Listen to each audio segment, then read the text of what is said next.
ತ್ರಿಪುರಾದೇವಿ ಗಣೇಶರ ಪೂಜೆಯ ವಿಧಾನ. ಶ್ರೀ ಗರುಡ ಪುರಾಣ. ಸೂತ ಮಹರ್ಷಿಗಳು ಶೌನಕಾದಿ ಮುನಿಗಳಿಗೆ ಈ ರೀತಿ ಹೇಳತೊಡಗಿದರು. ಎಲೈ ಮಹರ್ಷಿಗಳೇ, ಇಷ್ಟ ಕಾಮ್ಯಾರ್ಥ ಸಿದ್ಧಿಯನ್ನು ಉಂಟು ಮಾಡುವ ಈ ಪೂಜೆಯಲ್ಲಿ ಮೊದಲಿಗೆ ಶ್ರೀ ಗಣೇಶನ ಆಸನಕ್ಕೂ ಮೂರ್ತಿಗೂ ಪೂಜೆಯನ್ನು ಸಲ್ಲಿಸಿ ಆಸನದ ಮೇಲೆ ಆತನನ್ನು ಸ್ಥಾಪಿಸಿ ಮತ್ತೆ ನ್ಯಾಸಪೂರ್ವಕವಾಗಿ ಈ ಕೆಳಗಿನ ಮಂತ್ರಗಳನ್ನು ಉಚ್ಚರಿಸುತ್ತಾ ಪೂಜಿಸಬೇಕು. ಓಂ ಘಾಂ ಹೃದಯಾಯ ನಮಃ. ಓಂ ಘೀಂ ಶಿರಸೇ ಸ್ವಾಹ. ಓಂ ಘೂಂ ಶಿಖಾಯ ವಷಟ್. ಓಂ ಗೈಂ ಕವಚಾಯ ಹುಂ. ಓಂ ಘೌಂ ನೇತ್ರತ್ರಯಾಯ ವೌಷಟ್. ಓಂ ಗಹ ಅಸ್ತ್ರಾಯ ಪಠ್.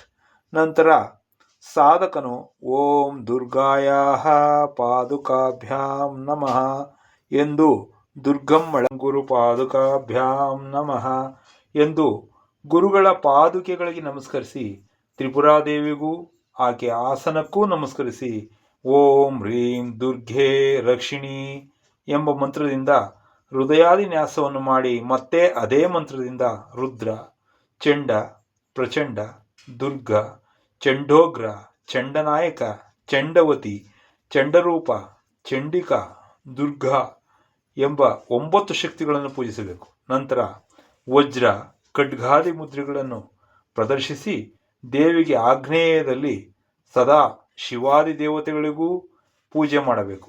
ಅದಕ್ಕಾಗಿ ಸಾಧಕನು ಮೊದಲು ಓಂ ಸದಾ ಶಿವಮಹೋಪ್ರೇತ ಪದ್ಮಾಸನಾಯ ನಮಃ ಎಂಬ ಮಂತ್ರವನ್ನು ಪಠಿಸುತ್ತಾ ಪ್ರಣಾಮ ಮಾಡಿ ಆ ನಂತರ ಓಂ ಹೈಂ ಕ್ಲೀಂ ಹ್ರೀಂ ಸೌಂ ತ್ರಿಪುರಾಯೈ ನಮಃ ಎಂಬ ಮಂತ್ರದಿಂದ ತ್ರಿಪುರಾಶಕ್ತಿಗೂ ನಮಸ್ಕರಿಸಬೇಕು.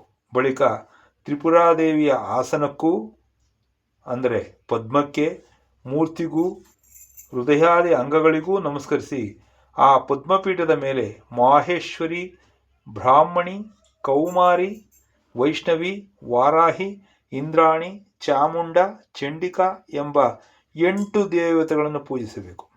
ಆ ನಂತರ 8 ಭೈರವಗಳನ್ನು ಅರ್ಚಿಸಬೇಕು. ಅಸಿತಾಂಗನು, ರುರು, ಚಂಡ, ಕ್ರೋಧಿ, ಉನ್ಮತ್ತ, ಕಪಾಲಿ, ಭೀಷಣ, ಸಂಹಾರಿ ಎಂಬ ಅಷ್ಟಭೈರವರು ಭೈರವ ಪೂಜಾ ನಂತರ ರತಿ, ಪ್ರೀತಿ, ಕಾಮದೇವ, ಪಂಚಬಾಣ, ಯೋಗಿನಿ, ಬಟುಕ, ದುರ್ಗ, ವಿಘ್ನ ರಾಜಾದಿಗಳನ್ನು, ಗುರುಗಳನ್ನು, ಕ್ಷೇತ್ರಪಾಲ ದೇವತೆಗಳನ್ನು ಪೂಜಿಸಬೇಕು.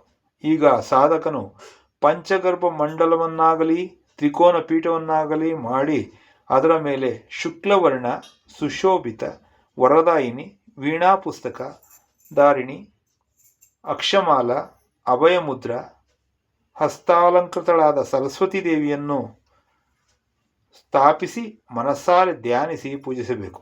ಕೊನೆಯದಾಗಿ ತ್ರಿಪುರೇಶ್ವರಿ ದೇವಿಯ ಮಂತ್ರವನ್ನು 1,00,000 ಸಲ ಜಪಿಸಬೇಕು. ಹವನವನ್ನೂ ಸಹ ಮಾಡಬೇಕು. ಆಗ ಆ ದೇವಿಯು ಸಾಧಕನಿಗೆ ಸಿದ್ಧಿದಾತ್ರಿಯಾಗಬಲ್ಲಳು. ಅನಂತರ ಅವನ ಶಕ್ತಿಗೆ ಮಿತಿಯಿರುವುದಿಲ್ಲ.